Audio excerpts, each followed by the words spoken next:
దారుణమైనటువంటి పరిస్థితి అంటే చెప్పడానికి అవకాశం లేనంత పరిస్థితుల మధ్య ఇదిగో సమూయేలు గారు దేవుడు ఈ లోకంలోకి తీసుకొచ్చాడు. దేవుని స్తోత్రం చెప్పండి, స్తోత్రం చెప్పండి.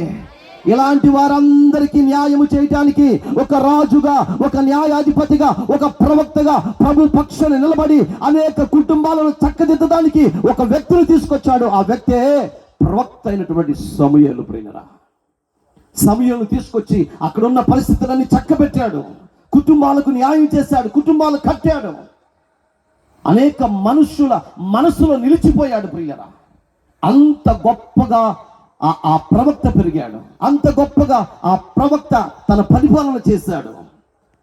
ఆ ప్రవక్త మనవుడి గురించి ఈరోజు మనం వింటున్నామండి. దేవునికి మహిమ కలుగును గాక.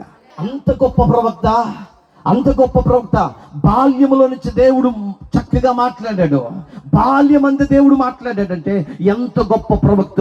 చిన్న వయసు నుంచి దేవుని క్రమంలో దేవునికి 3 పాత్రలు దేవుడిచ్చాడు. ఒక న్యాయాధిపతిగా, రాజుగా, ప్రవక్తగా, దేవుని హృదయంలో ఉన్న ఆలోచన ప్రపంచానికి తెలియచేయడానికి ఒక నాయకుడిగా